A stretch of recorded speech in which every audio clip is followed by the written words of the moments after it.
I think I should be welcoming everyone from this weekend. Should I call it a weekend of disappointment for the heroes of sport in Africa?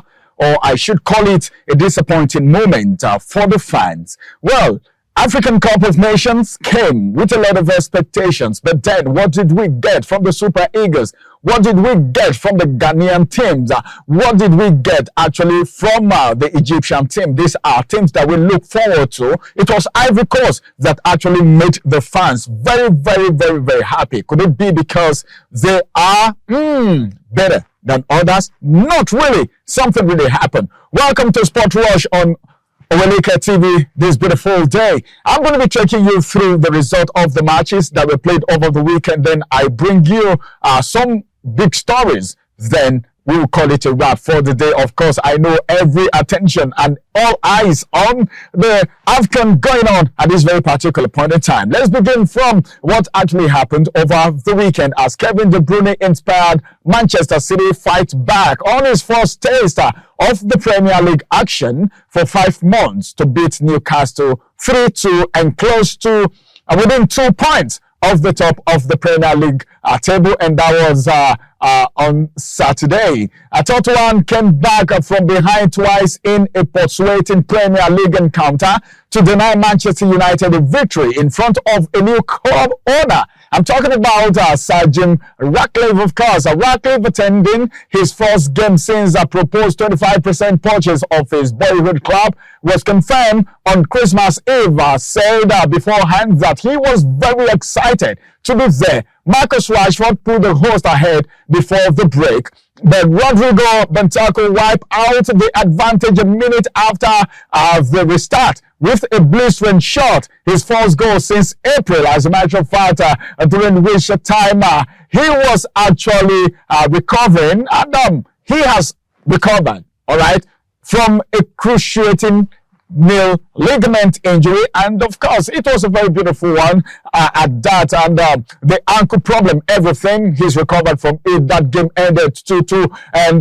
let's get to what happened from the African Cup of Nations. I will not fail to bring you the result of the actions from the African Cup of Nations, and this charity begins at home. Let me talk about the Super Eagles right now and bring to your notice what happened with the Super Eagles. Were you really disappointed the way a lot of fans were disappointed? Someone said, hey, come on, I wouldn't have even watched this match in the first place. And I said, hey, come, just calm down, just calm down.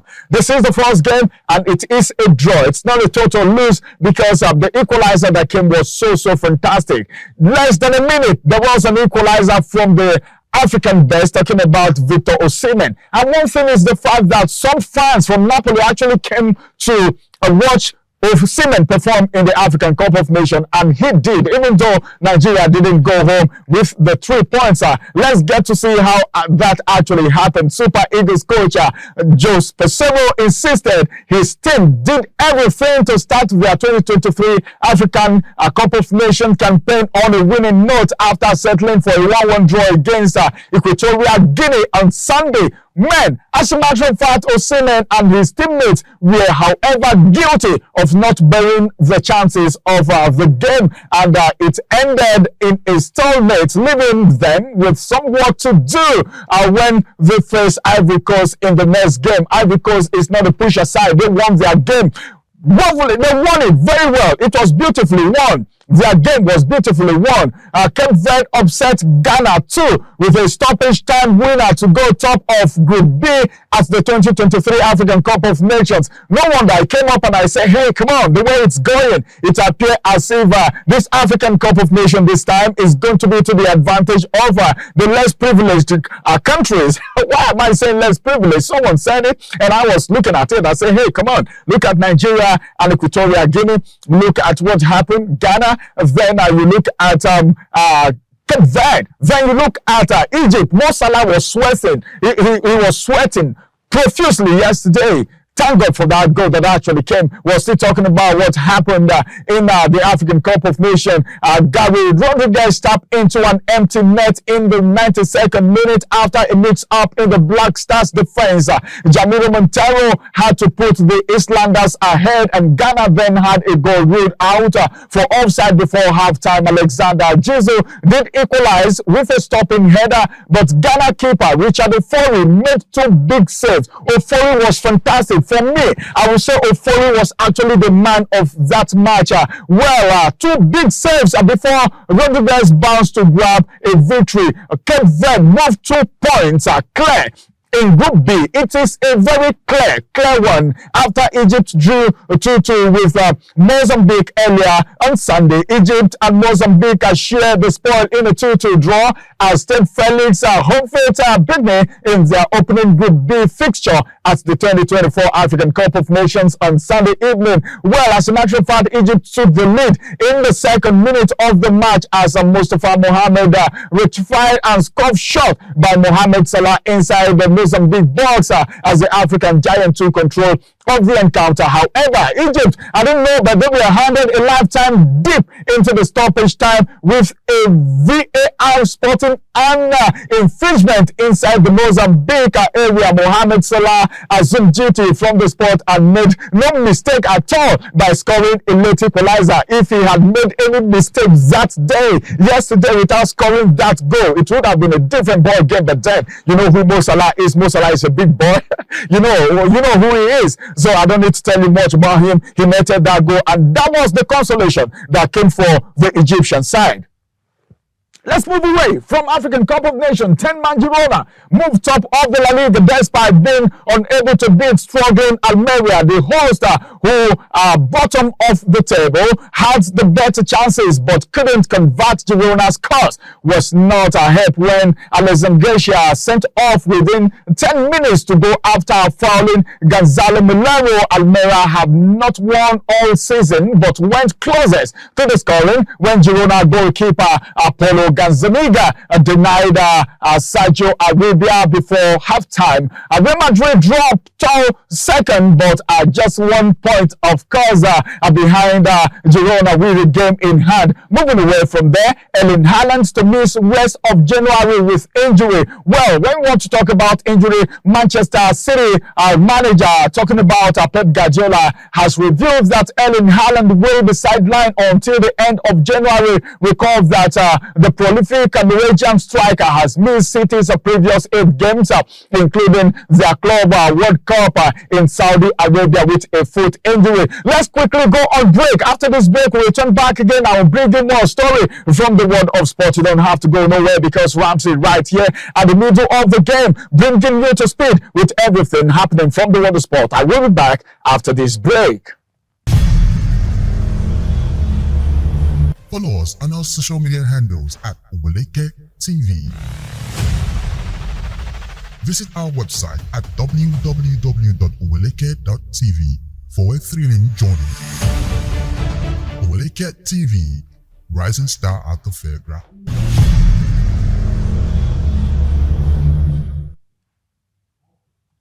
It's so good, it's so beautiful to have you return back from that break. Well, it is still Sports Rush live on your screen right here with MC Ramsey. Of course, I just want to bring you to speed with some of the happenings from the world of sport, and I want to start with the hunger. Oh my God. From the world of transfer, right now, Erik ten Hag bites back at Jadon Sancho, and he said, I need a hungry player at Manchester United, not a player that is not hungry. When I say a hungry player, you know what I'm talking about.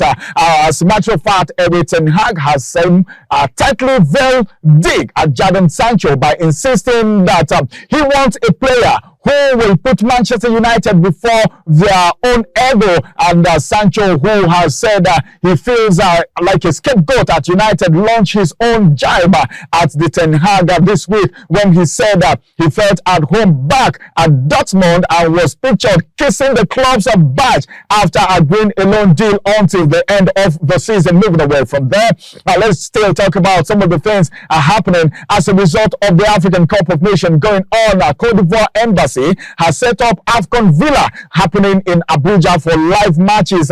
And the ambassador of Cote d'Ivoire to Nigeria, talking about Kalilo Tro, on Saturday unveiled the African Cup of Nations Village in Abuja, the Federal Capital Territory of Nigeria. And he has set up an enabling environment for football enthusiasts to watch live matches of the ongoing African Nations Cup. If you are a football enthusiast, well, this is the time for you to show your enthusiasm by watching this game, man. It's going to be free of charge. The tournament has already started, and you should know that 24 countries are seeking for the continent's most coveted trophy.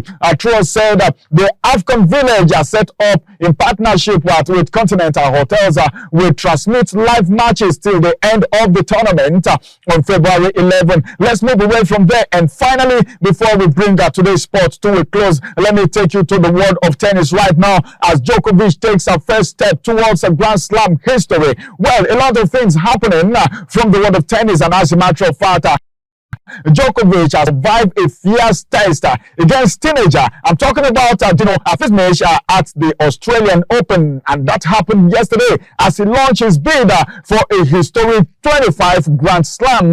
But defending women's champion, talking about Arina Sabalenka, destroy her opponent 6-0, 6-1. World number one Djokovic, who is gunning for an 11th Australian Open title to put clear of Margaret Court on the all-time list of majors, is on top of his game, and he has said everything is possible, and I believe that I can make this happen too. I've made it before, it has happened before, I've won a lot of times before, and I'm still gonna win again. Well, this is gonna be the size of the Sport Rush today. So many things happening from the world of sport, but then we'll be bringing you to you bit by bit as it is happening. We are bringing it to you, but you just got to know that a lot of transfer prospects still are now. This is January. The transfer is on. I will bring you the details. Apart from Sanchez transfer and all the transfer that is going on, we are still contemplating where the Napoli star, I'm talking about Osimhen, is going to go. Some people say Arsenal needs him more. Some people say, Chelsea got to pay that money. You know, it's a big sum of money that Napoli is putting on his head. And Napoli on their own are not ready to release him freely, easily. But then he just got to move. He's made up his mind. Let's see what will happen. Will he stay? Will he move? Where is he going to? Just keep tab on this very channel. I will bring you more details from the world of sport concerning transfer and every other thing happening from the world of sport. I still remain Ramsey. I am your game master, the man with jersey number 10. I'm always at the middle of the game to keep you abreast of everything. Now I'm going to the dressing room just to chill, and I'll return back again. That's going to be on Wednesday when I bring you more story from the world of sport. Bye-bye from now, and have a beautiful and fantastic, entertaining week ahead of you. Bye-bye.